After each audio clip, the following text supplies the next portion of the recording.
Hola, ¿qué tal amiguitos de Seminario Sud? Mi nombre es Fernando y hoy vamos a empezar a volver a clases con Éxodo 21 al 24.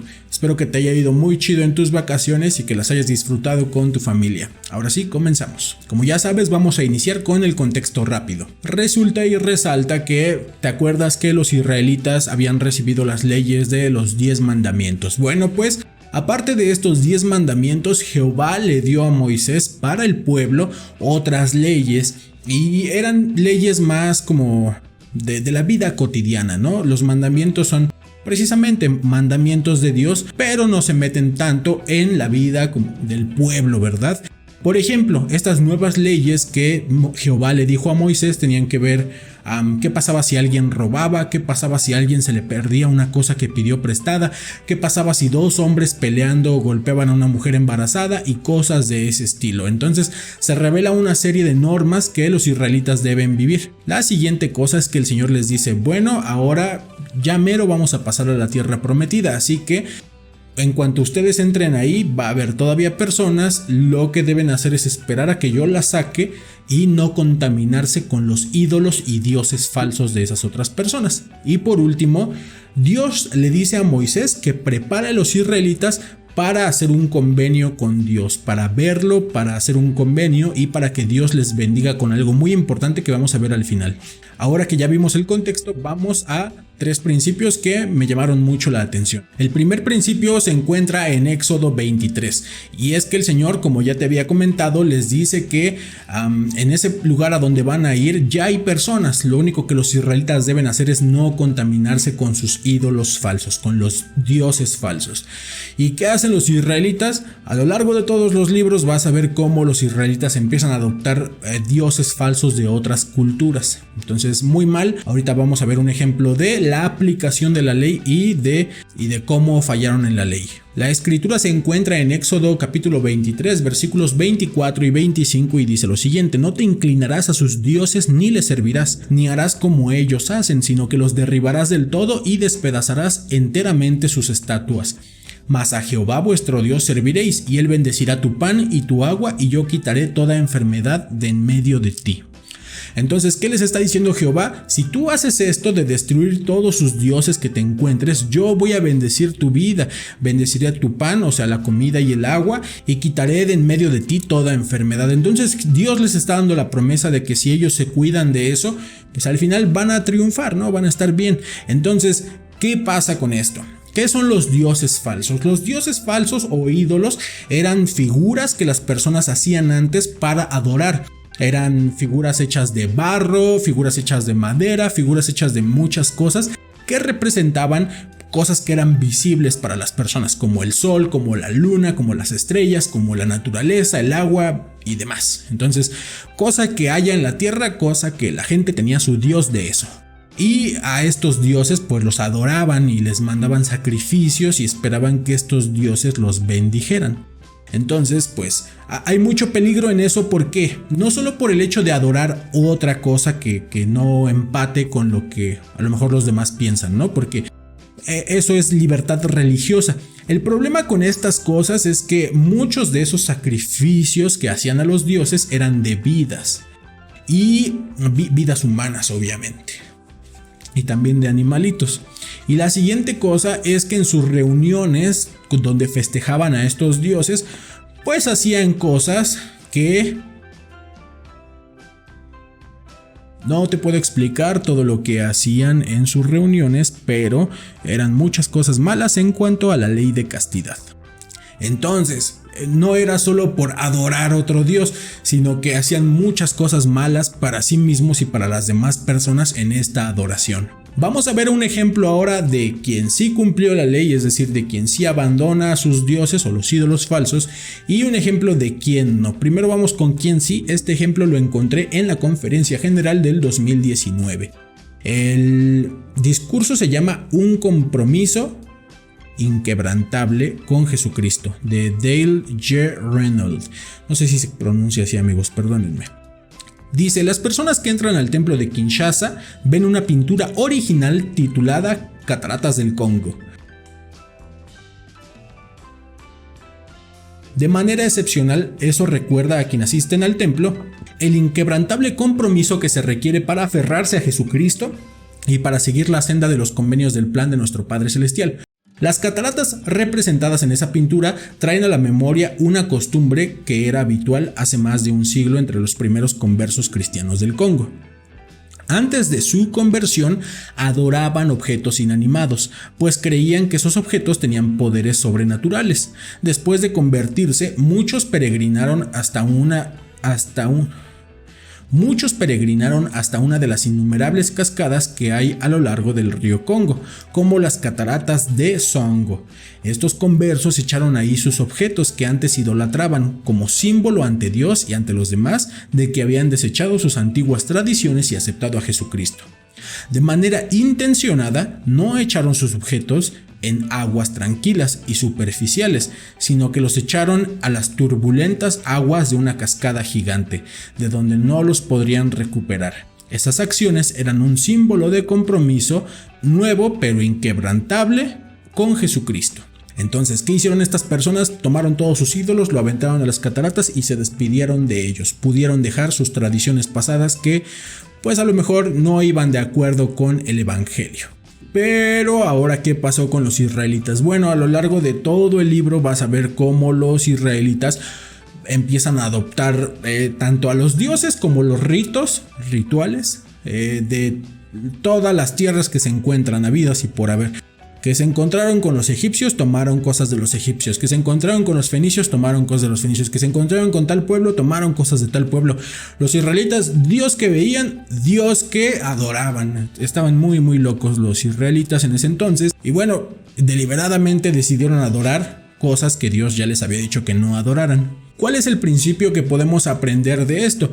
Yo anoté, si me deshago de los ídolos falsos, Dios me bendecirá. ¿Cómo me bendecirá? Ya lo vimos en los versículos de arriba, ¿no? Va a bendecir mi pan, mi alimento y mi salud.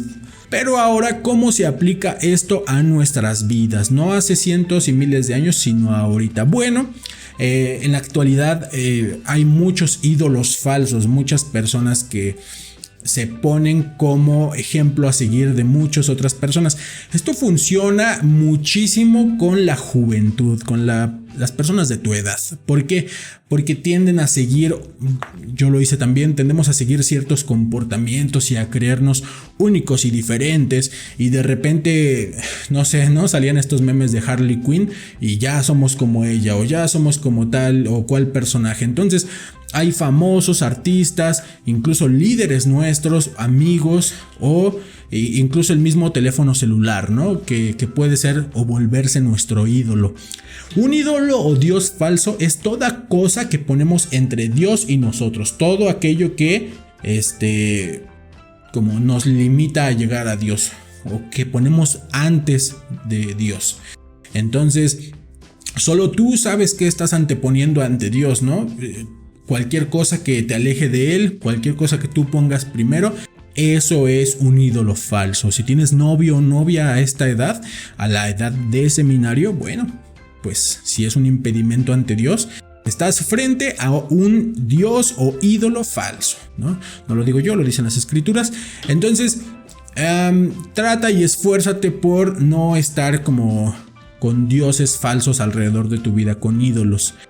Trata de no casarte con ideas, con políticos, con ninguna ideología. Trata de mantener siempre tu propio criterio.